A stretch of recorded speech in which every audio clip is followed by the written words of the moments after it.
get a shot of whiskey. He said, I think you got to go do it right now. Damn. Right now. Oh, calling me out. You said it as the ticker went down on the thing. Yeah, Dawson's over here yelling, I'm fired up. I'm fired up, too. I guess I got to do a shot of whiskey now. Give me 1 second. It's in the kitchen. You can't hit it as the timer's going on and then not expect it to carry on into the conversation. Yeah, this is going to turn into like a normal Travis Tritt show. I'm going to be, if you ain't 3 whiskey shots in by the time he gets to any more, me and you are watching a different Travis Tritt show. I'll be right back. I got some of that Luke Combs beer up here. He does a deal with Miller Lite, the 16 ounces. The beer never broke my heart. It's it's what they sell at the concerts, but now they sell it in the grocery stores now. So I got a couple beers popped. Caleb's getting him a whiskey shot here. I'm going to assume he's going to come back with Crown Royal. Here he comes. Two beers and a bottle of Crown. Here we go. Second. I got to throw all my crap back on. I didn't expect all this to go down. Listening to my computer whine. My computer's hot. I'm hot. I've been hot. It's been a long weekend. And it was even hotter in Nashville.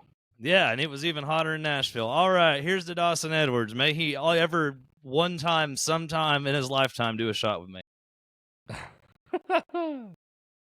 Hey! Right out the bottle, man. There it is. Oh, man. I feel like that was that splash of gas that Larson needed to finish the race right there. Let's just start out with this. Where did Joey Logano get all his gas from?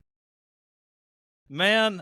Okay, I've heard him running long on gas. I've heard him running long. I've heard it 30 to 40 laps longer, though. I mean, what in the hell? The only thing that I was thinking this, and then Denny Hamlin said it on his podcast, too, and I was like, damn, this is going to sound like I'm ripping Denny off. I haven't heard Denny's podcast yet, so. It's going to sound like I'm ripping him off to anybody that's already listened to it. I totally get it, but I was kind of thinking this before, and I think he just found words to put it into, but my thought was, and later on, not confirmed by Denny, but at least agreed to that this is a possibility, was that being back in the back of the pack where he was, I wonder if he was just off the throttle a whole lot more. One, because he can drive down the straightaways, and two, because you've got to plan out your entries so much better, you've got to have more off-throttle time. Yeah, I mean, Chris Gabehart posted it on Twitter, like he was slow in all capital letters, is how he saved that much gas. But here again, that's 30-something miles worth of gas. I mean, that's a lot of gas. It is, but a lot of those were caution laps. I mean, all they were doing was making it to turn 1 for at least 2 of those restarts at the end there. Still, I'm just saying. It's still a lot of gas. If you just kill the engine right there, you could probably coast once you get to turn 1 with the speed that you're carrying there. I bet you they can coast all the way around to the middle of turn 4. And by the time they have to flip it back on again. I'm not being Mr. Conspiracy. I'm just saying I've never seen a car go that long. But where did he get it? Yeah, I was mind blown. Somebody posted like, I'm not saying they're cheating, but that fuel tank would make Smokey Unique impressed. I was like, holy shit, that's incredible. How big was their fuel line? I was just mind blown. And then on top of that, there was no tire fall off in this race, and I was hoping that because of it being so hot, they were going to slick and hot and be slipping around and all this. There was no tire wear for a whole entire run. They did not even have a full second of fall off. It was unbelievable. They ran lap qualifying 188 was the last time that Joey Logano changed left side tires. Lap 188. That's like almost the race was 300 laps, right? Yeah. Okay. Yeah. 150 and with halfway. the extra caution laps, or the extra laps at the end, that was basically halfway in the race. Because that 188 multiplied would put you right about in that area. That is so damn stupid. I was watching it go down, and then I didn't realize there were so many different people pitting and so many different things going on. I didn't know when Logano pitted. And when I saw that later, I was like, you got to be shitting me. That's embarrassing, in my opinion. Like, that is ridiculous. I mean, it's impressive just on the 22's part. The tires, though, I completely I'm talking about agree. The tires. That's embarrassing to go agree. half a race on a set of tires. You got to be kidding me. Yeah, it was absolutely nuts. Same and thing it was they did at at least Wilkesboro. only left side tires. The right sides he did have to change them, but he changed I know, those at but like still. lap 198 or whatever it was, 195 or something like that. So I mean, it wasn't that many more laps that he had on those right sides, and like you said, fall off of less than a second. I saw Larson's tire at one point. Marty Snyder is trying to convince me that it's corded. And while, yes, I can see the white of the cords, it was not cording yet. Yeah. It was just showing cords. The only still tire had another wear, freaking 25 laps to give an actual cord to come unwound in there. The only tire wear I saw all weekend was Brad Keselowski tires after he slid 200 yards and backed it into the fence. Yeah, that was a rough wreck, too. There was a lot of back-end rough wrecks in that race. That freaking car, it blows me away.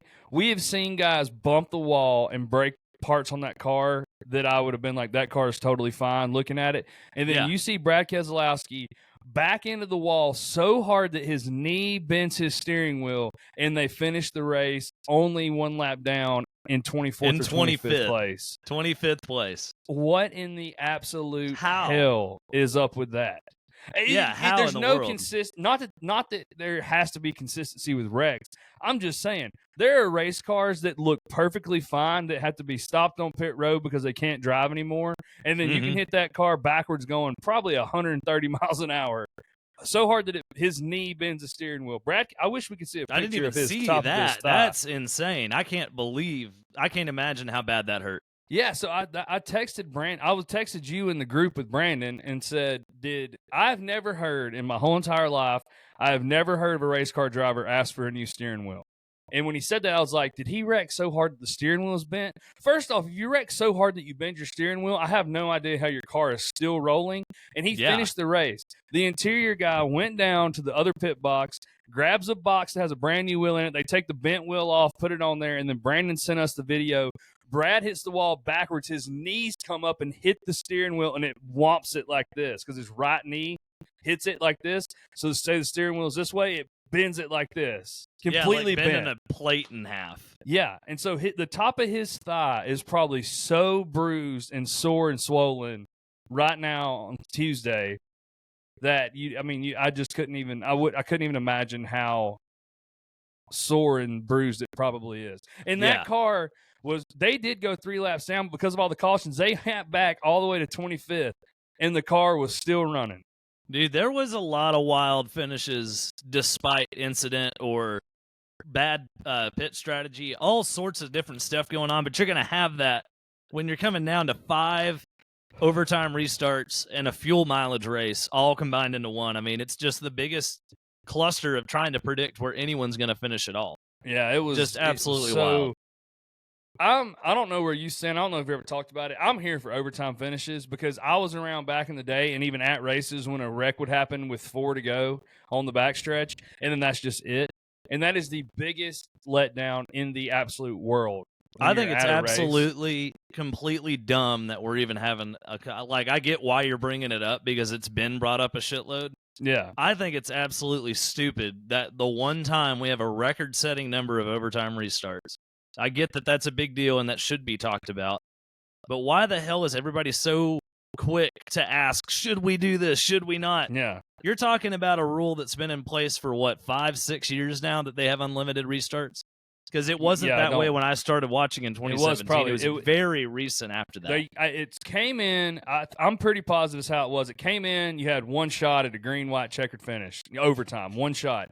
Then it went from 1 to 3, and then at some point here recently, it's been unlimited. It was like 2018, 2019, and I think it's perfect. The worst. It is the absolute worst, especially when there was no overtime. You didn't even have a shot.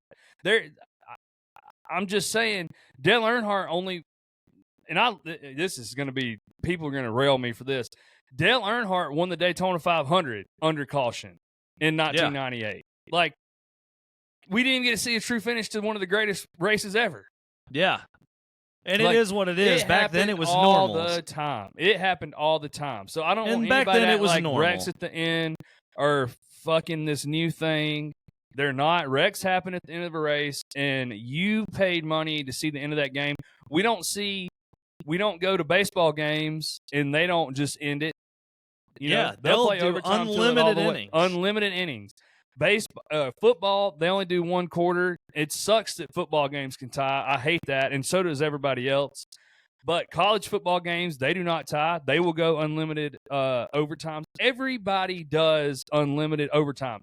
And because even we in the all NFL, want they to play see a full someone quarter. actually win. Yeah, they play a full quarter. So if you don't like overtimes, get out. Get out of here. Then I you don't know don't what like to tell racing enough. It's more racing. It was 31 free laps that your ticket didn't actually pay for. Yeah, that my you favorite got thing, for free. My favorite thing is all these people that aren't team owners talking about how much money it costed. It's not your money. Yeah. It's not your. The only people that should have opinion on it are those owners. It's not your money. Just sit back and enjoy it. Nothing makes me more mad than people talking about billionaires saving money. Like, I don't care to save Rick Hendrick money. Love you, Rick. He's a great dude. You've got plenty of money. You don't need it saved. I don't. Yeah. I want more practice. I want the Clash to come back to Daytona. I want all these different things that they always eliminate and say, "Oh, it's about saving teams money." Yeah, but they want to I send them could out give to a LA shit less because for I no will money, pay which is- more money to see these things go down. You worried about not making enough money? I would pay more money to see more of these things. Yeah. But here we are. Exactly. They're just so worried about it and worried about the wrecks and everything else. The only reason that race went to 5+ overtimes is because everybody was running out of the gas at the front of the field. I mean, that's Yes. 90% of what caused the two of the bigger wrecks was people And just two running out of jackwagons gas. messing around back in the back for 30th place. And that's a tale as old as time. That's just hot Nashville weather making the jackwagons think even less than they already do. Yep.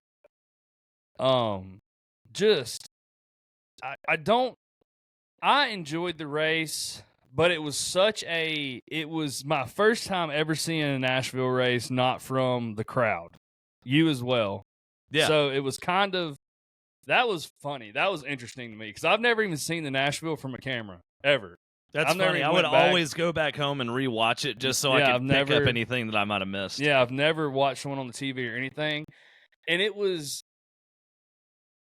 from what I thought going into that race, it's just a little bit still. It's not a mile and a half, and it's a little more, just like all these guys says, it races like a short track. It had so much of that short track vibe to it that they were Yes. having such a hard time to pass that it brought back that crane racing that we talk about. You had these guys. You had Bell dominate the race, put Bell in the back, couldn't pass a single car. Car run like horse shit. You put Kyle Busch, who was multiple laps down and running 36th in this race, drove up. Once he got there on strategy, once he got to the top 5, he stayed in the top 5. It was such a crane race, which is what everybody describes the short track races are. That's what yesterday or Sunday was for the most part until the end where it got absolutely bonkers. But you could take a car, the only car in this whole entire field that could pass race cars was Justin Haley. Denny Hamlin, too. He could pass race cars. He could, but Justin Haley definitely passed more. That's probably true. I think me and you have a different reaction to it. I had more fun watching it than I did one of the short track races like you're talking about. Because it. Me too. That's why it wasn't terrible. I'm just saying it had that aspect to it. But where I'm I coming want it to from be more is watching when people actually are having to pass each other. What I thought was fun was that the go-to pass for almost every car on the track was get a good run off of 4, get side by side going into 1, dive into 1 on the inside, Possibly and then bang wash fenders. up the track. Wash up the track and make the guy on your outside go so far out into the fuzz that he gets dropped back. And it was like you had to muscle your way around cars. And the one person I saw on the racetrack that did it better than anyone else was Kyle Larson. The entire time, Larson was going out there and being aggressive as hell. To be honest, Kyle Larson yesterday on the racetrack was an absolute menace, and it was so much fun to watch because he did not give a damn if you were in front of him. He knew that his only way to get around you was to be as aggressive as humanly possible without wrecking. And he did it every time. And I had a hell of a time watching it because he was just fun to watch him get around other cars because I know he had about 10 motherfuckers pissed off at him after that race was over. Yeah. The only reason I brought up Justin Haley is because he has that race penalty, and then he comes in, has to do the pit stop, go freaking one lap down. He's running dead last, and the dude drove up back into the top 10 and finished, I think, 11th. Justin Haley, you said, sorry. Yeah. Allison tried to call me right in the middle of that. He finished in 13th. Yeah, so what a race. To have the pre-race penalty, do the drive-through, go a lap down. He's driving not to go 2 laps down, and he drives all the way back up. He was in 10th there for a thick part of the back end of that race. Yeah, he definitely did a good job of recovering from a bunch of wacky circumstances. Definitely a bunch of wacky circumstances. Getting put a lap down within the first couple laps of the race due to that penalty. I felt for him because I didn't hear about that until I rewatched the race this morning. When I was in Live Oak and I saw Justin Haley's getting passed on the 13th lap, I was like, what the hell is going on with the 51? Like, they must have showed up with the wrong car. Yeah. And then I come to find out he was under penalty and had to go through pit road. Yeah, they failed inspection. So the same thing Logano had to do with Atlanta. Didn't they like do some sort of alteration to the car after inspection? They adjusted on the car. Yeah. I really wish I could have been a fly on the wall for Denny Hamlin's team under the next caution after Justin cost them the lead in that first little run. That was his race. He was fighting for his race right there, and he earned it. And he earned it, and it saved that whole entire race for them. Yeah, ended up with a 13th place finish when they could have been 2 laps down from the very rip. Like, that would have been detrimental. Absolutely, the 2 laps would have been that would have been the end of it. He's racing that he had to do that to save the race. I mean, that just is what it is. I had no problem with it at all. I had zero problem with it. I just really wish I was a fly on their crew. I know they said Denny didn't say anything on the radio, but I really want to know how he felt about it. Yeah. I mean, I think Denny probably just realizes the situation and it was early and whatever, but yeah, we'll have a chance later. Yeah. But I'm not saying all that to say, like, I did not hate the race. The race was good. It wasn't, like, my favorite race of all time, but it was a good race. I enjoyed the hell out of it. And there was just certain things that just, like, naturally stuff happens during a race, and I'm just, like, get pissed off, naturally. There's a few things that just, like, you got to be kidding me. Man, it definitely had a few of those. I think the heat played into it a lot. I think drivers were just... It's like that video you sent me not too long ago.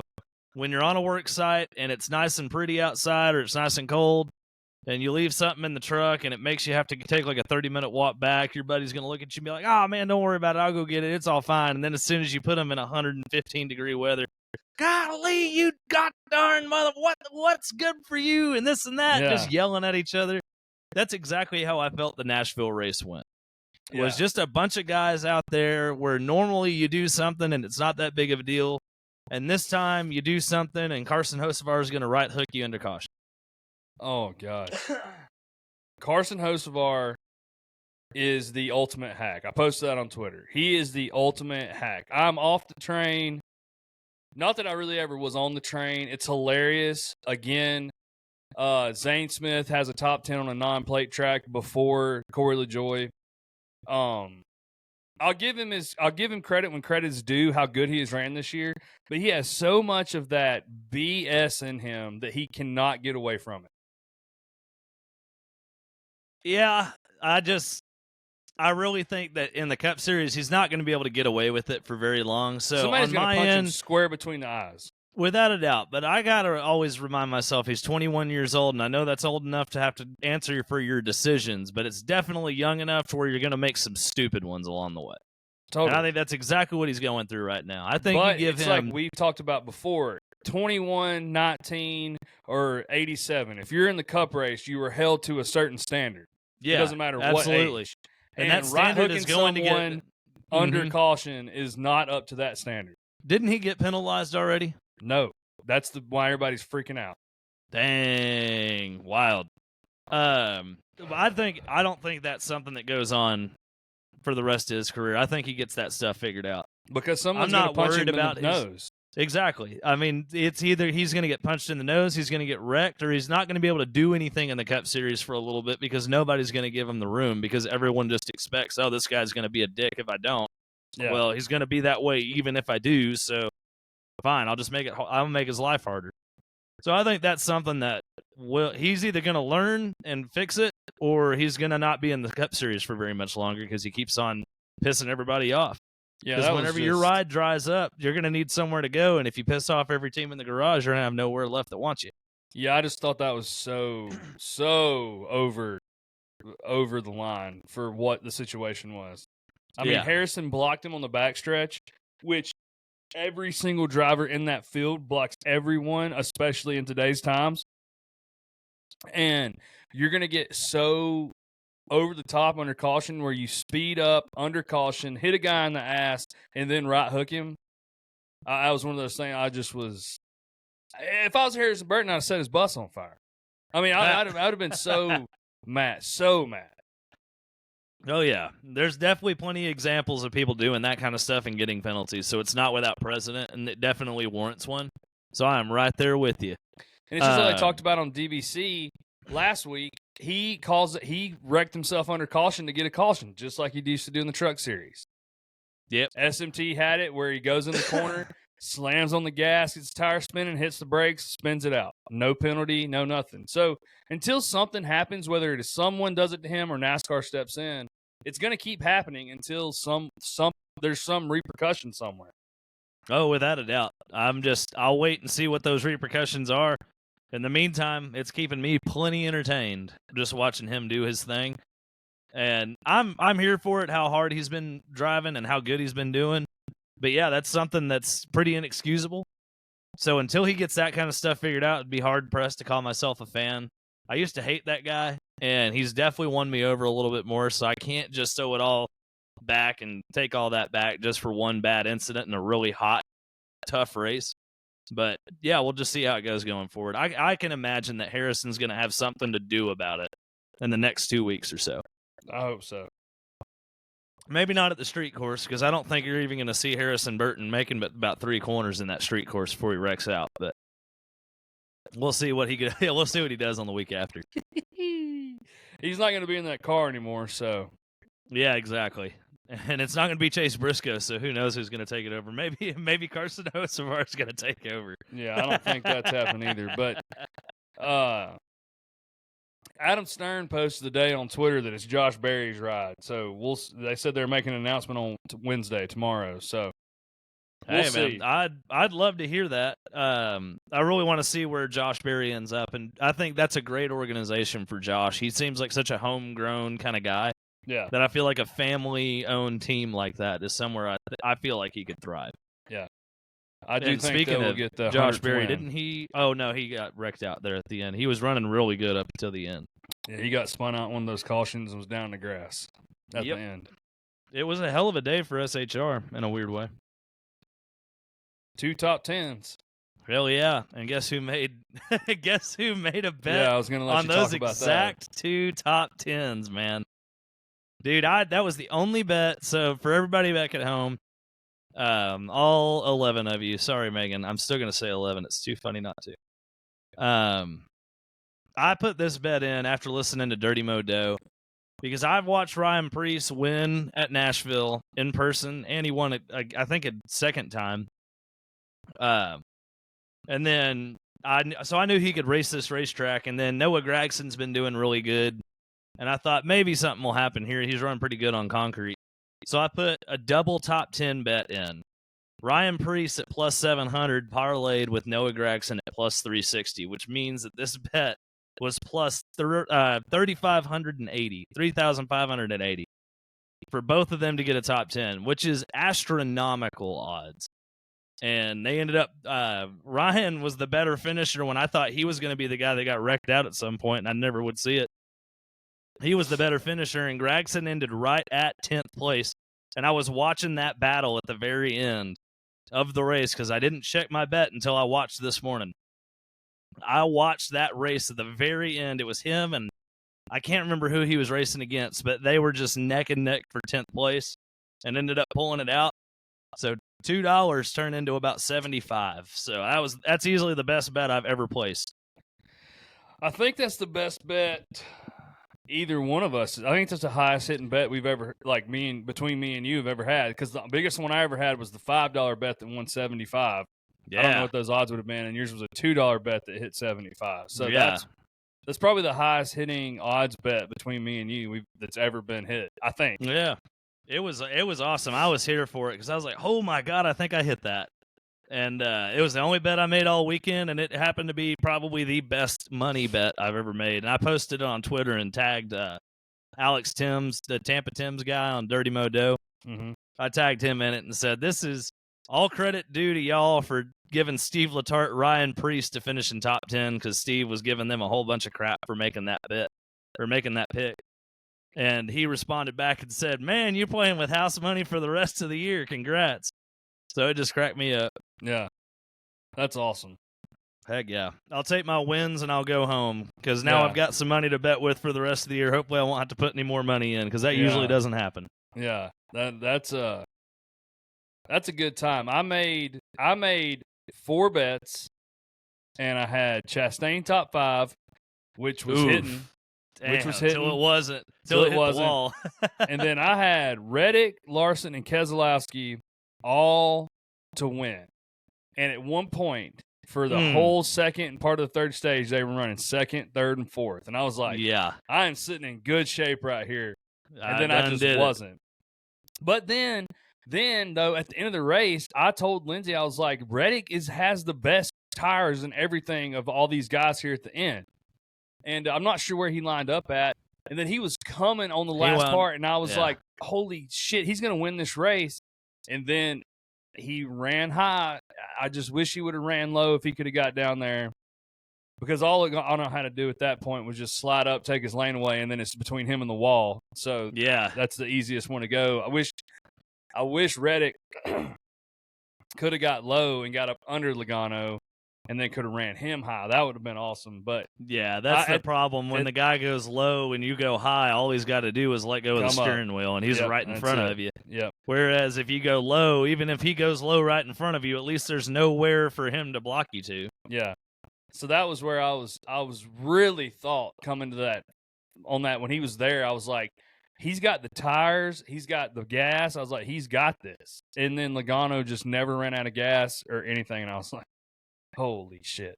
Yeah.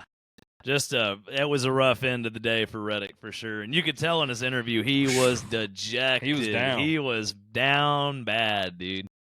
I get it though. I mean, when you're that close at a good race that you should definitely be in contention to win over a car that's run 14th place all day.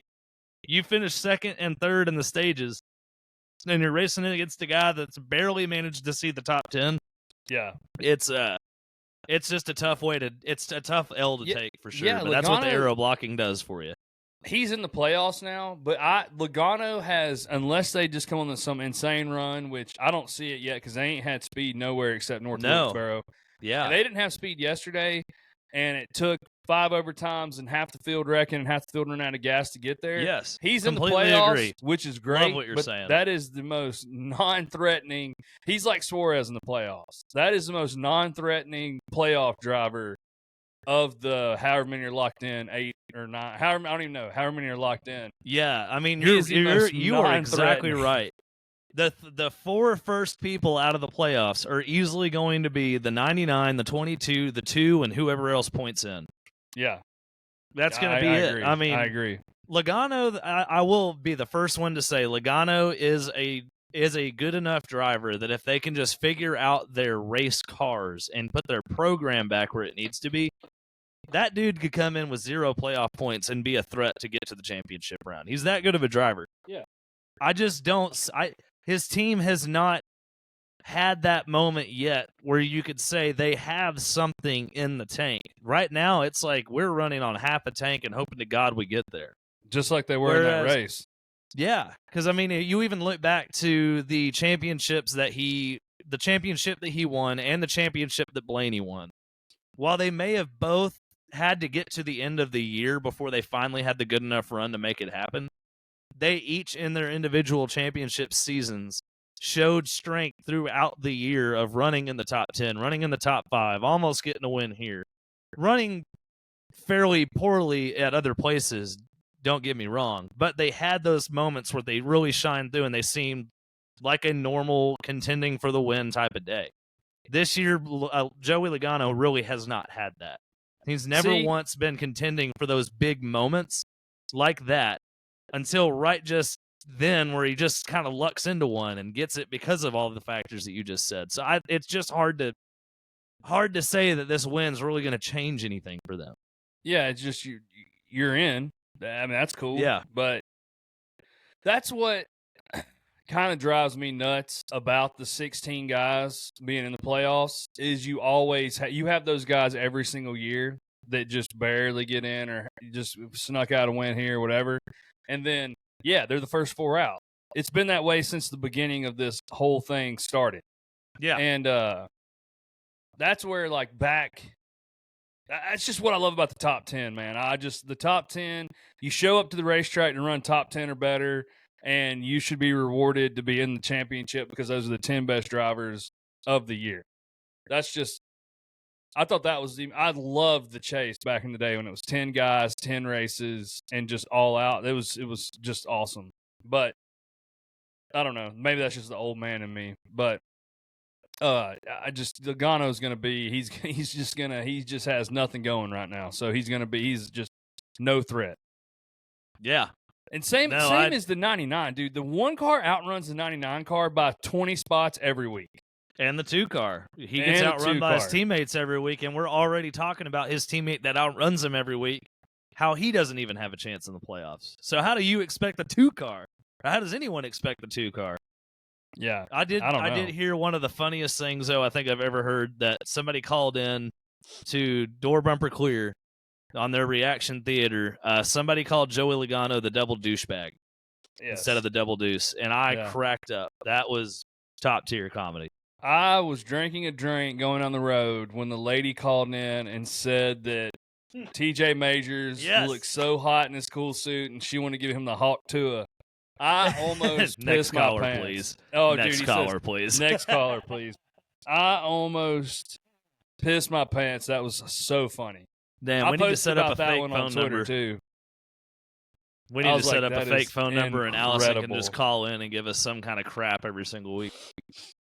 Yeah, it was. That was so funny. Yeah, I was cracking up. But man, back to what we were talking about, man. I completely agree with you. There's some playoff drivers in here that I think deserve absolutely no accolades so far. They may have the race win, but you're talking the only one that I think genuinely earned their race win that I don't think makes it out of the first round is Austin Cindric. He absolutely deserved to win that race. I mean, he still was the 3rd best car, but at the end of the day, stuff happens to the leaders all the time. You can't really they always say running top 5 stuff. But he was running themselves out. Yeah, exactly. Top 3, in which is great. He was running top 3 all day. But there was not a single time where Joey Logano was running well in that race until the very end, even to the point where if that race had just finished as it normally should have, he would have finished in 15th. Yeah. And Daniel Suarez gets a fluke win and a 3-wide finish at Atlanta, and then hasn't done anything else since then. I just don't see how you can make the argument that they've really done anything to prove that they are playoff worthy. Yeah. In terms of what a playoff should mean in any other sport. That's NASCAR exactly playoff what I'm saying to you. Means nothing to them. That's what I'm saying. That's exactly what I'm saying. It's just, it should mean you are one of the best. Yeah. And I'm not saying that, we've talked about on this podcast, I've always said Joey Logano could go down as one having the most race wins ever. Not ever, but in Cup could go down. He could be a few-time champion and have 70-plus wins in the series. I mean, I think I'm not a Joey Logano fan by any means, but I think highly of Joey Logano's talent. This season, Joey Logano is not one of the best. It's just he's not just even one of the 10 best. Yeah, that's what I'm saying. That's exactly what I'm saying. Like, he's just not. Yeah. That top 10 was like, man, when those guys went in there, it was like, and Jimmy Johnson dominated that. So it is what it is. But you went into that like, damn, any of these are the 10 best guys that year. Like, these 10 guys have a chance. They run top 10, top 5 every single week. It just kind of. Maybe I can even be halfway cool with 12 because that's like your 10 best and like a couple extra winners or something. And then the 2 best say you do get more than 10 winners and the two best guys that had the best seasons are your 12th. I don't know, but it's just the 10 was so perfect to me. And now 16, I mean, there's only, 36 cars in the field? 16's almost half the field. Yeah. Almost. Exactly. And that's the hard part is I feel like the 10 driver playoff series got a bad rap because of Jimmy Johnson. Yeah. But it was just bad timing for a new format like that to come out because you had such a generational talent and a generationally talented crew chief paired up together. Yeah. And you just put those two guys together, and I'm telling you, it wouldn't have mattered what format we were using. The only reason I think they would have had a harder time in this current format was because wins count for so much. Yeah. That they'd go out there and be in the top 5 every single week, regardless of track. And that's just not as rewarded these days. But that was what made them so good at the 10-race playoffs. Exactly like you're saying. It was against 10 of the best other guys. But the problem is they were so good, they were head and shoulders above anyone else. And I feel like that's the only reason we don't still have the top 10 playoff chase like we used to. That and the fact that it could still end the season a little early if they mathematically pointed their way to a victory before the last race. But it still never happened. Did it not? Mathematically never happened in those years they did that, ever. Yeah. It never once was like Jimmy Johnson locked this up with 2 races to go. Now, Grant, that happened in the 36 race season. That did happen, all the but time. not in 10 because it reset. And in 10 races, something's going to happen in 10 races. Yeah. Like, you're just not going to get that much of a points lead. Yep. You can have a points lead.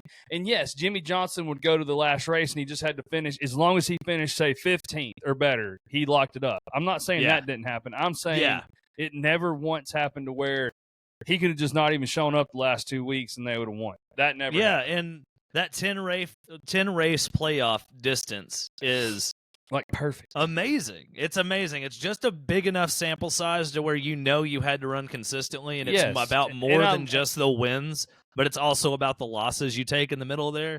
But it's not big enough to where it just drags on and allows people to just go on and just average their way to a championship. 10 is so perfect, and give me the percentage of the tracks that happen in the regular season. Give me, so it'd be majority, back in the day it was probably 6 mile-and-a-halves, 1 mile track, 2 short tracks, and a road course. You know what I mean? Like some kind of something like that, in which back in those days there was no road course in there because there's only 2 road courses in the whole entire thing. But nowadays, there would be a road course in there, which there is with the Roval. And this year there's the Roval in Watkins Glen, but apparently Watkins Glen is not going to be in there after this. But yeah, so much changes next year. I don't know, man. I know all the people that we listen to their podcasts, they all preach, because they all know it's not going back to 10, but they all preach that, like, just give us 3. Yeah, 3 races. I'm in so much agreement on that. Yeah, me too. It's just it's just the one race thing. When you force a Game 7, it doesn't make Game 7 awesome. Yeah. The only way it's going to be awesome is if you get all 4 or at least 2 of those guys door slamming for the win at the very end. Yeah. And, what was awesome? What was awesome? When Tony Stewart snuck his way in to being 10th in the points. Carl Edwards has an incredible year. And in the last 10 races, Tony Stewart wins 5 of them. They go across the line. They tie for points, but because the 14 car had more wins, he won the title. Yeah, that's wild. As natural as it could ever happen in the 10 race thing. And there was times where every year they would go in, there was multiple guys that had a chance. Yeah. All it took on some of those times where Jimmy Johnson was going there, have a brake failure at Homestead, or steering failure, whatever that Denny had at Homestead. Stuff happens. Let it happen naturally like that. And don't force us into this one thing. Like, even if they naturally had multiple guys, it might not have been 4, it might only been 2, but still, like, they still had to race and go. I don't know. They still have to race. No, now. I agree. That's all I'm saying. It's just, I don't know. It takes away from the ability for a natural storyline to develop across the entirety of the season, because you put these people that have no business being in the playoffs, so you've got to talk about them. But we all know they don't have a chance. Yeah. But the problem is, I don't think anybody would have picked Blaney last year for the championship. I don't think anybody would have picked Joey Logano the year before No chance. for his championship. The only So person you that didn't picked even him was allow Dale the Jr. championship winner to develop a storyline through the entire season, because their storyline the entire season was, we kind of suck. And then Yeah. all of a sudden they're the champions. And it's like, well, where did kind of suck turn into a championship? It was just, honestly, just good timing and a great opportunity, and they just managed to seize it, which Everybody in and of itself says- is a good storyline. But I prefer that storyline in my race, and I prefer a long-form championship story of how someone ended up gaining the crown at the end Yeah. because of everything they did from race 1 till race 32. I'm not even saying race 1 to race 32. I'm saying the 10 race thing I'm down with. That works too. That works too. I just hate it whenever somebody that has no business being a champion ends up in that Final Four and then wins the championship. I mean, the best example of how bad that situation is, for the reason what we're talking about, and why we should go back to kind of an idea that you're having right now of going through the 10 race period, is watching the Netflix special and how nobody at all thought Blaney was going to win it. They barely even had him in the series and had to throw him in there last second and get all of his info read off just so that way they could show him as the champion by the end of it. But the first 2 episodes of 5, he was basically non-existent in there. Just like, so that just tells you the year 20. It was 2020 when Kevin Harvick and Denny Hamlin won 9 and 10 races in the freaking season, and I don't think either one of them made the Final Four. Nope. That's why Denny Hamlin says, that is why he says he's not being, and listen, I'm on the fuck Denny Hamlin train just because, but that's why Denny Hamlin said, I agree with everything he does off the racetrack, not on the racetrack. That's why he tells you nowadays why wins mean so much in a championship. The championship's one race. It's a win. It's not even celebrated the same in a way as it was when you had this whole piece of art to hand you, this whole puzzle that I built this whole year. I'm gonna hand it to you. Yeah. That's a big accomplishment. Every single one of those races was a piece of that puzzle. Okay, now the championship's just a piece of the puzzle, one piece. So it's like this big, and that's how I look at it in my mind. But like it's like this big now. When it used to be that whole 36-piece puzzle that got handed to you. The worst thing is someone could go out, either win the very first race of the year, or just know for a fact, I mean, this is an outlier, but know for a fact that we can win this race if we just put it together well. Start and park every single race that entire year, claim some random mechanical issue that knocked him out of the race, walk into the playoffs with 5 playoff points just from getting that one win. Don't even count the stages. And that person, who barely even had a presence in the sport throughout the entirety of the regular season, could show up to the playoffs and make a run all the way and end it. Yeah.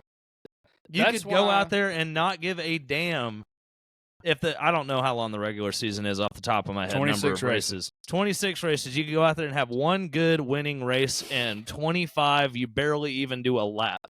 And you could still technically win the championship. That right there tells you everything you need to know about how messed up our championship is. Yeah. And I don't even really know how we got on this topic, to be honest with you, but because Joey Logano sucks, but he's in the playoffs now. Oh, yeah. And Suarez, too. But too. It's just so funny to me. It's so funny to hear these guys like Freddie Kraft right now on DBC. I'm fighting for 16th. I'm fighting for 16th. 16th. Get out of here, dude. If it was the top 10, I'm just being honest, Bubba Wallace wouldn't have a shot ever. No, he wouldn't. And fighting for 16th is all cool and well when your car should be finishing 25th. But when your car should be finishing up front and your teammate literally was up in the top 3 all day. Yeah, fighting for 16th ain't really looking all that good, but it still earns him a way into the playoffs? Yeah, that's what I'm saying. What? It's like mediocre can get you to playoffs, and that's not how it is in any other sport. No. Not at all. So, But anyways, hey, it's just that's the situation we're in. And Joey Logano is in the playoffs now, for better or for worse, and He we is in just the have to kind of playoffs. deal with that. and I do think he'll be the first round out I could definitely if see nothing it. changes. Yeah, without a doubt, because even the people that are pointed lower than him right now have been outrunning him all year. Yeah. Ty Gibbs been running pretty decent. Chris I think Buescher's the one that blows me away the most. Chris Buescher's he's had some bad luck. Chris Buescher has a fast race car, and Chris Buescher is not whatever. He's like, what, 15, 14th. 16, whatever. He's one that's like, Chris Buescher could have 3 wins right now in this season and be sitting there with 20-something playoff points. If a couple things would have went the right way, Chris Buescher, to me, out of that group of guys there at the end between like Bubba, Logano, Buescher, Busch, Ty Gibbs, and Ty Gibbs is run good too, but Ty Gibbs is still having a problem. He's not been as good. He's not been as good. He's still having a problem putting whole races together. Yeah, which is just a byproduct of youth. Yes, and just like everyone says, it takes 3 years in NASCAR Cup Series racing to be able to figure that out and hone that in, and that's just fine. I'm not hating on that at all. But Chris Buescher is by far the best running car, in my opinion, of that group of guys that's in that, like 11th or 12th to like, 16th, 17th place? Yes. Because you got guys now, freaking Kyle Busch is over 100 points out. He's got to win. Freaking now that Joey Logano has won, I think Bubba's like 51 out. That's pretty close to winning when you only got 7 races left. Yeah. I mean, it's crunch time now. It's crunch time.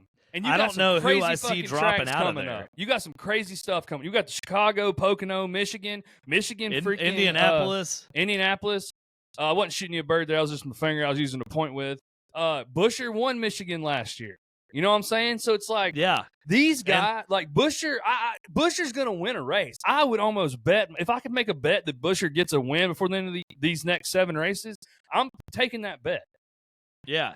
Oh, I completely agree. Every single one of those drivers that's listed in 13th through 16th, Bowman on up, has the opportunity to win a race. And Chris Buescher, Bowman's the most consistent driver in NASCAR for a top 10 finish. He just runs. He just started rough this year. Yeah, he's not going to go out and just dominate and win every damn race, but he runs top 10 like every single week. Yeah, without just a doubt. My favorite quote, TJ Major says, "What are you going to do? Kick the guy out that runs top 10 every week?" I mean, come on, people. Yeah. We're to the point now where people don't even think top 10s are worth the shit. Like, you got to be an idiot if you think Alex Bowman is on the hot seat or something. You just got to be an idiot. You got to not know what you're talking about if you don't think Alex Bowman. I take a season running top 10 every single week. He has the most top 10s of anyone in the field. So, like, what's wrong with that? Yeah, completely agree. Just like you're saying a while ago, it's because wins. I get the wins, but consistently he does not have all this up and down that Kyle Busch and Bubba and Logano and all these guys are having. He's running right there. The only reason he's not higher in the playoff points is because he's got guys in front of him that have wins. That's the only reason. Without a doubt. But I'm with you. I think Chris Buescher is easily one of my locks to make it to the final 8.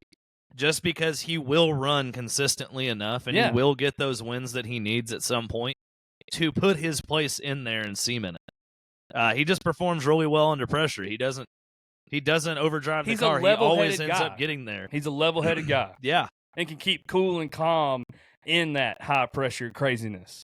Without a doubt. And which is good, because I can't, because I'm crazy. It is what it is, man. We'll get you figured out. Just stay away from the merch stand at the end of the night.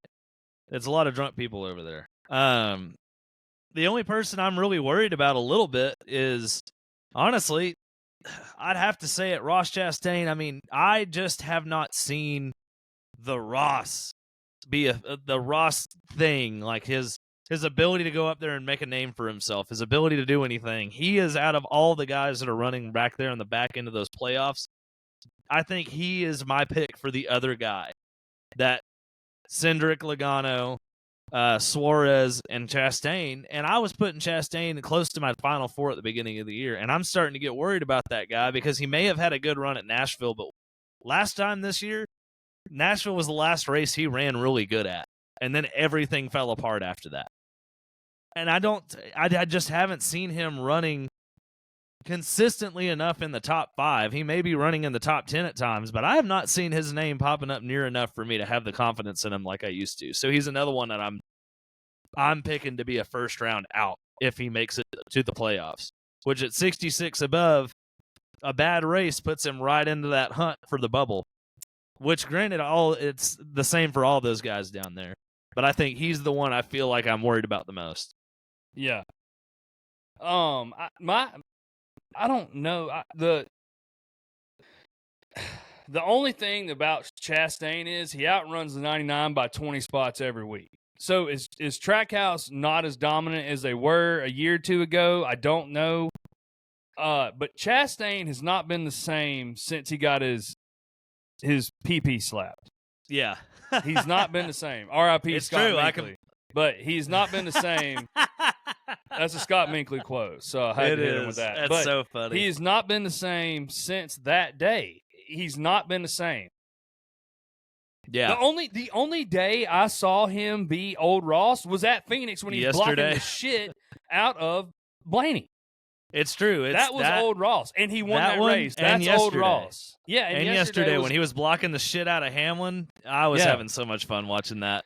But it's like, for Ross to be that dominant Ross Chastain, he's got to be an aggressive on the edge, and and being aggressive and on the edge is going to piss people off.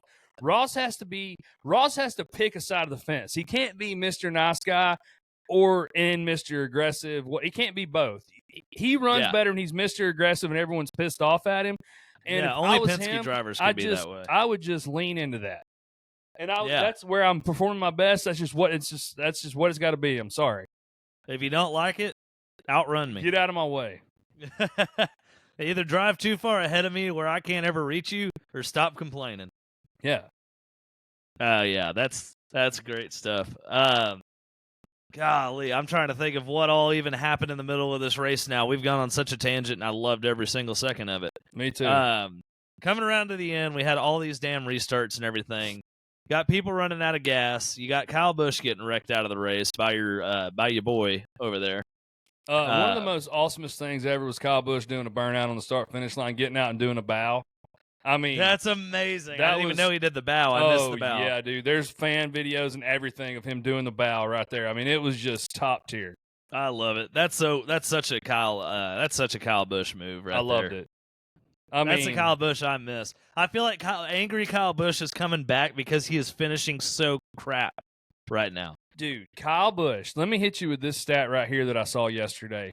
In the last, now as of yesterday, 4 races, you know the 3 bottom points performing cars in the series. I mean, dead last, like dead last. Out of the last 4 races? Out of the last 4 races, dead last, the bottom 3. Kyle Busch has got to be dead last. Kyle Busch, Austin Dillon, and Harrison Burton. I mean, that makes total sense. I mean, dead fucking last on the list of points earned in the last 4 races. I feel bad for Kyle because I heard a stat that I thought was phenomenal, and it actually came true. Steve Letarte on Dirty Modo said, Kyle Busch, anytime he's had a statistic 6-race streak that were his worst races in his career, he's done it twice before. The 7th race was a complete turnaround of everything that the other 6 races weren't. And up until Kyle Larson runs out of gas, that absolutely came true yesterday. I don't think so. I don't think so. He was awful yesterday until that strategy that got him into the top 5, and he just stayed there. He was getting ready to finish 36th. He was getting ready to finish in the top 5. He was motherfucking everybody on the radio in that race car the whole entire race till the end. That may be true, but he was about to finish in top 5 if it wasn't for Larson. He was getting ready to finish there, but it kind of goes back to the Joey Logano season we're talking about. That was his race. Absolutely horrible. And I think that's what that stat was based off of, was finishing position. So at the end of the day, it would have been a complete turnaround if it wasn't for Kyle Larson running out of gas in front of him. Just the finish line, less of a like congratulations on his ability and what he did, and more just so wild that stat almost came true again. And it didn't. It did break the streak. He did finish crap because he gets wrecked out. But still, wild that even was possible. Wild that Kyle Busch is over 100 points out of the playoffs. Wild that Kyle Busch hasn't announced that he's definitely coming back next year. I know he's got a contract. Kyle I Busch know he's got a contract, but I Yeah. guarantee you he would do anything in his power to get out of it right now. Like I told you, like we had the debate on here. He's going to retire or go somewhere else. Dude, I can see Kyle Busch taking a year off and going to race Busch cars or going to race trucks for a season to get out of this deal. I just don't see that. I think he's in too much of his prime that but he would never take a deal. He wants to be the first driver ever to win 3 championships is the only reason I say that. That may be true, but there's so many open seats in NASCAR right now. He's got a million different places he could go, and he's got his pick of the litter. He's still Kyle Busch. But he's under contract, though, so he doesn't have his pick of the litter. Those contracts are made to be broken. Ask Tyler Reddick about that. I don't know. I just don't know if I see him being at RCR, though. Yeah, I completely agree, and I think it's going to be an exact same 8-car leaving it in a year early situation. And I think Richard Childress is just enough of a guy that would get mad enough about that to say, screw you anyway, make him pay out his contract, but end up at another race team. You know who's got a lot of money? Spire Motorsports. You know who's also going to have a lot of money after their merger and everything goes down next year? Front Row Motorsports. I think he's got so many different options of places that he could go. I'd shit in my pants if that happened, and I'd be pumped to see it go down. I sincerely hope it does. I wish he'd go race for Denny in the 3rd charter. I think that is another great possibility. That would be my top-tier pick to happen, would be that. I think he would do it, too. I think he has enough respect for Hamlin that he would go and do that. He would leave that place so fast, he would have smoke. You wouldn't see nothing but smoke and dust. He'd leave out of there Go right back to Toyota and say, boys, I'm home. Yeah. Yeah, I think something like that is definitely bound to happen. And I'm so excited to see what ends up happening. Shout out Corey Heim for finishing 11th in his first ever Cup race and running in the 11th to like 10th to 13th all day. I was thrilled about that for him. Absolutely, man. He was impressive all day. Even after getting spun out, he managed to finish that good. Yeah. Dude impressed. I think Corey Heim is definitely a major contender for a Cup Series ride next year. Probably the one he was in yesterday. Probably, yeah. That's the one. What team was he running for? I cannot remember. I know it was the 50 car, but I can't remember what the team was. Denny. Was that a 3rd car for Denny? It sure was. Damn. Guess who he outrun the whole day? Mr. McDonald. I don't know. I couldn't see him, man. Or Mr. Luke Combs. Yeah. I couldn't see him. He blended in too much, you know? Yeah, man. I don't know. Yeah. I don't know is a good word for it. Yeah. There's personality conflicts in that situation. Yeah. Ask Eric Amarola about that. Yes, that wasn't what I was talking about, though. It's just Denny Hamlin, and he has expressed this talking about Bubba on his podcast. He is not an excuse guy. Yes. He is a non-excuse, non-bullshit dude when it comes to those race cars and how those cars are built. And he knows how much money and time is spent in those race cars. And I don't know, man. I've just heard some things that make me my ears perk up a little bit about that whole situation, because Bubba's in a contract year and they ain't been no talks about no renewing it. I don't think they should. And you know what we were just talking about? There's Corey Heim on the market. There is Kyle Busch potentially on the market. I know it's not technical, but potentially on that market. You know he's listening if someone calls. Yeah, there's just some things like personality wise between those two guys that I wonder about. And even leaving all of that off the table, just sincere performance. He has underperformed in that race car and every other race car he's ever been in. Yes. He has underperformed in it. And he's used the excuse of it was Petty Motorsports equipment. It wasn't that great. We're trying to build this team over here at 2311. That's the new excuse. We're trying to get there. We're trying to do We're this. We're going to get there at some that. point. Well, dude, I hate to tell you, man, but your teammate's sitting almost in the top 5, and he's the 4th best driver in terms of points right now in the playoff in the regular season point standings. Yep. You're going to tell me that you're still building something over there? Dude, you should be running in the top 5 every single week. The only reason that you are not running in the top 5 every single week is at one point a lack of confidence, and at another point just a genuine, honest, and you're not capable of doing it. And you've had enough years in the Cup Series where you're running out of reasons why not. Yeah, this isn't a quote I've heard, but this is my quote to it. Talking about we're building this up at 2311. It's built. That shop is built, and it costs a whole hell of a lot of money. That organization is built. And I know I'm being funny about literally built. I know I am. But there's no more building up. Denny Hamlin has got that team into a top-tier team. Yeah, they're expecting a championship this year or next year. Yeah. He expects those cars to be top 10 cars every week, not top 6, not struggling to get 16th in points. I'm going to tell here, you want to know something that is really similar about Bubba Wallace and Corey LaJoie?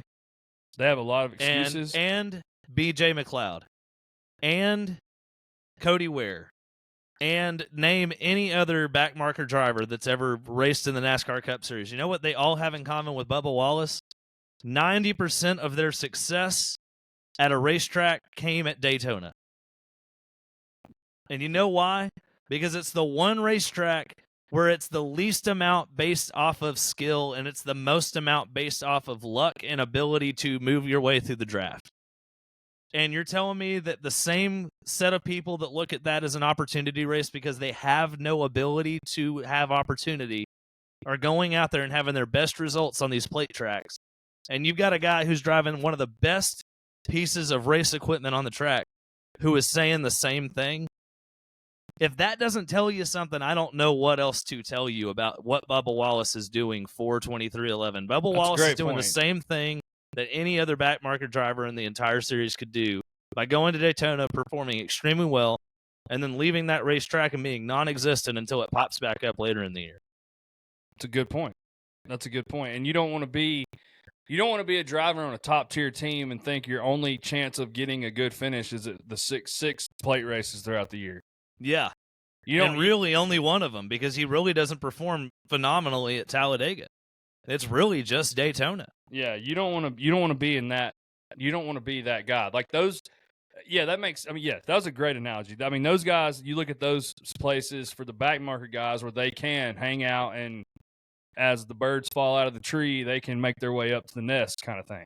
Yeah, exactly. They're going out there hoping to save their season, and Bubba Wallace goes over there knowing that it's his ability to save his job. Yeah. I don't know, man. It's just something. It's just something to think about. It's just from the thing, and I am totally only basing this off of things that Denny Hamlin says on his podcast about those race cars and some of the things that Bubba has said, and knowing that he's in a contract year and not a single word's been said about it. Yeah. I think everybody's keeping real quiet over there for a lot of reasons. Yeah. I don't know. And they talk about some crazy stuff on Door Bumper Clear going on, and then Brett's like, Freddie knows what's going on over there, and he's like, I ain't saying nothing. So, I don't know. And dude, then, if your spotter's that quiet. What about this, though? This was weird to me, too, about the 2311 thing. And I don't know if it's talking about being in a contract year or what. Freddie asked for more money, whatever. But Freddie, last week on the podcast, they're talking about going to the Cubs game. Apparently last year, they had like a 2311 day at the Cubs game, and like Kurt Busch and Bubba and Reddick are out there like throwing the first pitches and, stuff like that. Someone brings that up on the podcast, and Freddie's almost exact quote was, I don't know, they don't tell me anything. They don't like me over there right now. So, what does that mean? Maybe he took Eric Amarola's side.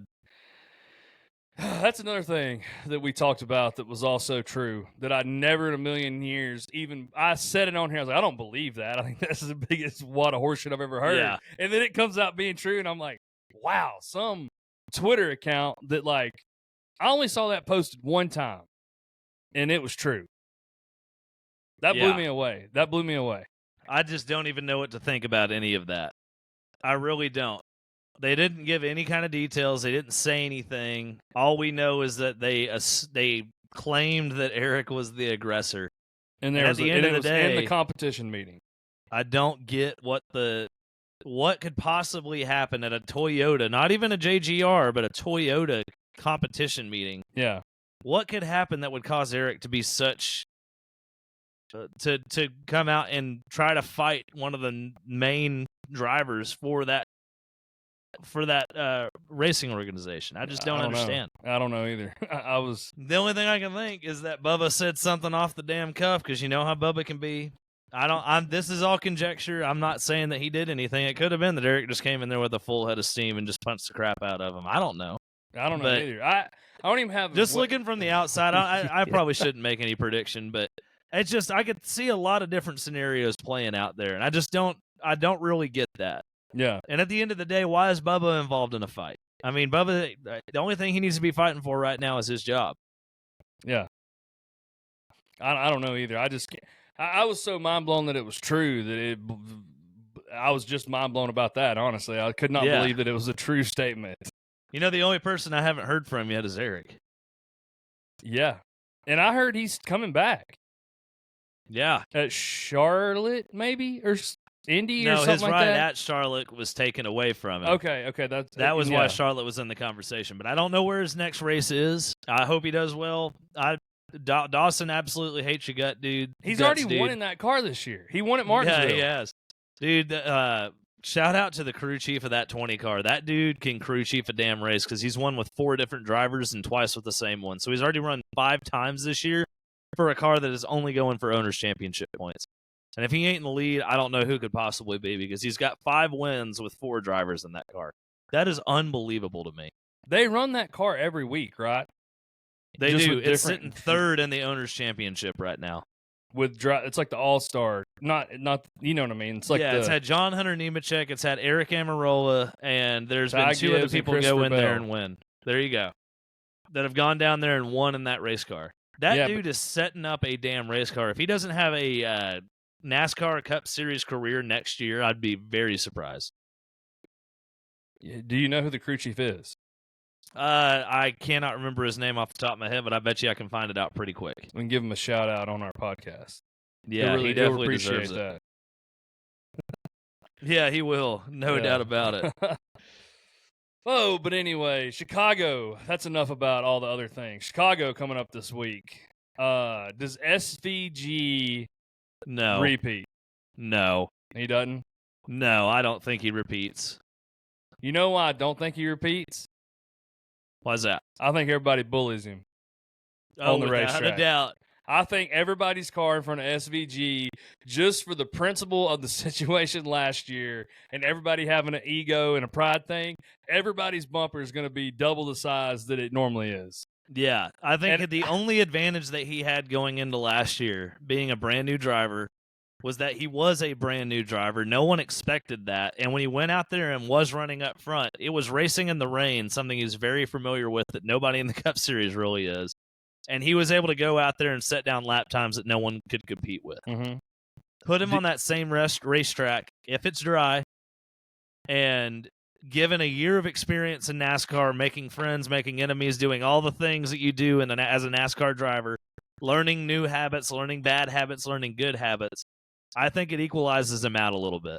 You know what that racetrack's dry, I think he finishes in the top 10, but I don't think he finishes any higher than that. You know what I do think happens, though? I think he wins the Xfinity race. Yeah, he's doing phenomenal in the Xfinity race. And if he can go out there in Chicago and do that in the Cup car, I think he has Chicago Xfinity race in the bag. I think the Cup guys are just going to bully him a little bit in the Cup Series at this track specifically. Not that they don't bully him anywhere else, and I'm just saying bully is a term of just like, roughing him up a little bit. They're going to race him hard as hell because they know that he's the one person they have to worry about right now. Exactly. Hear me out here, though. Last year, you know who finished second at Chicago? There was Tyler Reddick, wasn't it? Justin Haley. Damn, How it's been a while. I can't remember. What about Justin Haley this year? And as good as his car is running. That's so tough, man. That's tough, but I mean, dude, is he a top 10 lock? Is he a top 10 lock? Everybody talks about how good of a road course racer he is and how good that car is running and everything. I'm just saying. I would bet him for a top 10. I would 100% bet him for a top 10. I haven't seen odds, but I feel like that'd be your best money chance there. I've looked up odds before we started, as we started this podcast, and I'll say this one thing. Ain't no bet of mine going on Shane Van Gisbergen this week because he is sitting at plus 550 with Christopher Bell and Kyle Larson. Plus 550 for a guy that's seen the Cup Series field, 8 times in his career? If I don't that. know how many times. Maybe 5?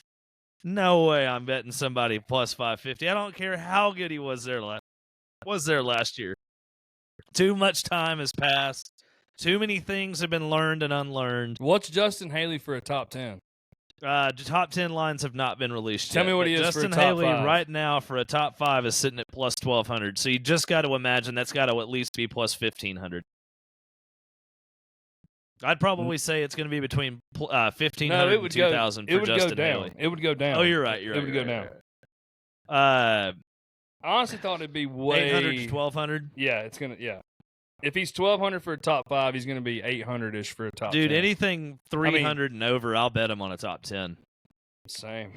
Anything lower than that, I don't think it's worth it. I'd bet Justin Haley for a top 5 right now at 1,200. I'm just saying. Something about it, man. He's gonna do good. He is. I'm not saying he's gonna go win. I'm just saying Justin Haley, unless obviously a wreck happens or he gets caught in some BS and the whole track's busted and all that, like it was last year at some point. I just think he's gonna do just fine, just dandy in Chicago. Yeah. In this Rick Ware. Do you think that Christopher Bell and Kyle Larson being at plus 550 as triple favorites with Shane makes any sense to you? Because I don't know that it makes a lot of sense to me. It doesn't make any sense to me. Bell ran great at Chicago last year until he nosed it into the wall. I think he was leading when he nosed it into the wall, overcooked the corner. Reddick did great last year, and I don't remember Kyle Larson even being in the mix at all. So. Yeah. That goes back to what you always tell me about these guys that are favorites, though. Those guys are getting all the bets. Kyle Larson's getting all the bets. SVG's getting all the bets this week, so that's driving their stuff down. Yes. If you were smart, DraftKings is not going to get caught with their pants down having Shane Van Gisbergen down in the mix when he comes out there and gets a surprise win. So they're going to automatically put him way up there. Yeah, and you're not – if you were smart, though, and Kyle Larson at a road course – yes, Kyle Larson runs great at road courses. Kyle Larson at a street course, we only have 1 race worth of notes about this, but 550's what Kyle Larson is to win freaking Nashville. That's stupid. I don't understand It's way too low. Kyle Larson does great on road courses for one reason and one reason only. It's because he has the ability to take those corners as hard as he wants to. You take that away when you put him on a street course and there's no runoff room and you're right up against the wall. I still think he is talented. He will finish well. I just don't see him being a winner there because I feel like it takes away his ability to overdrive the car to a good position because that's what Kyle Larson needs is to overdrive his car. Yes. People want to bring that up this weekend about him making all these mistakes. It's because Kyle Larson probably drives harder than any other driver on the track. That's what makes him good. Just exactly what I was just saying about Ross Chastain being aggressive and being that guy. Each driver has their own set of skills that make them be who they are. Kyle Larson is not that guy. Just like when he almost dumped it coming off the corner at Las Vegas last year, coming out of turn 2 and hit the wall head on at Las Vegas. He's running the lead like a 3-second lead. Kyle Larson ain't letting off, dude. Or the time when he was trying to make up time going down to pit road right behind Blaney, I think at Las Vegas too, and hits the pit road wall. That was at Homestead. But exactly the same thing. He is not – there is no time off in that car where he's just going to log laps. And that's Kyle Larson. That's why I think that this is going to be a rough race. He's going to run like shit. That just is what it is. I really think that your best bet, and this is for anybody betting, Brandy, I'm sorry, I just don't really know what to tell you.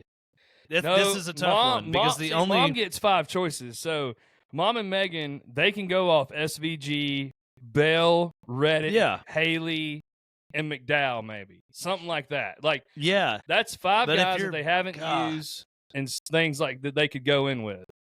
Without a doubt, And I just think if you're betting, this week is a day to bet your favorite for something, but I wouldn't go for it. I'm probably not going to bet any winners this week because the winner is going to be such a weird result.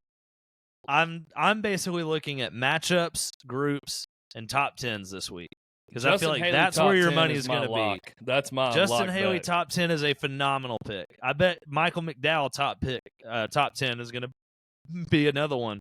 Yeah. But I wouldn't be afraid to go down into the mix of a bunch of random drivers at the back end of the field who maybe have not even seen a top 10 in weeks and betting them on a top 10 or parlaying a top 10 like I did last week. I made one bet for $2 and ended up with $75 profit. A driver Kyle that Busch ain't is seen a the great top push. 10 in weeks. He's Exactly. like Kid Rock. He ain't seen the sunshine in 3 damn days. Kyle Busch ain't seen the top 10 in 7 weeks, whatever you just said.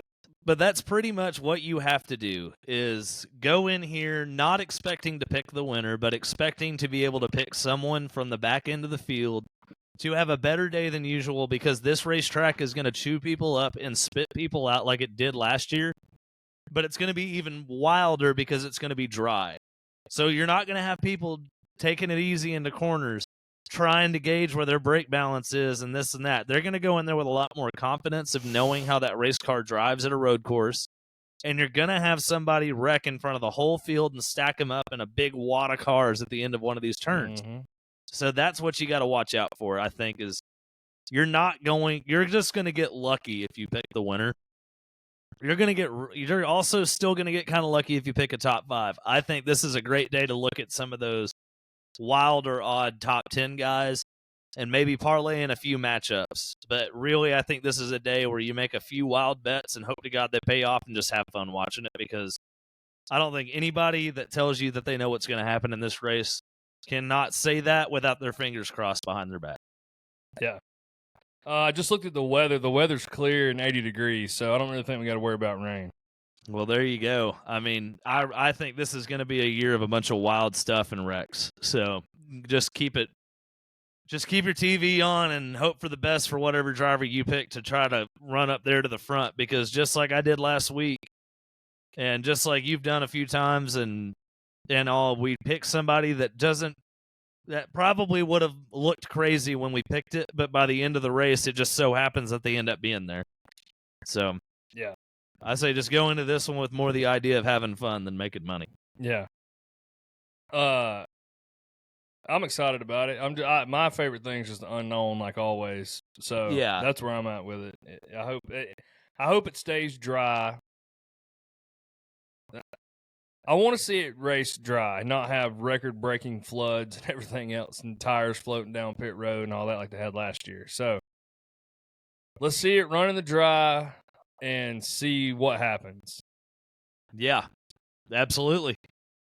That's just going to be a wild time, and I'm excited to see it. I know we complained a lot about it last year, and I think a lot of our points were still valid back then, but now that it's happened 1 year, and it was a genuinely entertaining race with a wild result, you better enjoy it. Take it for what it's worth. Because it's 4th of July it ain't weekend. Gonna be around long, so you might as well enjoy it. I think if this ain't the last year, it's definitely knocking on the door. Yeah.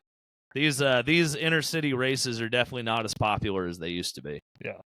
Especially here. We just don't have the car culture enough to be able to support it. Yeah. That's where I'm at with it. I mean, just enjoy it because it ain't going to be around long. So, yeah. Kick back, drink a beer, have a safe 4th of July. Don't lose any fingers.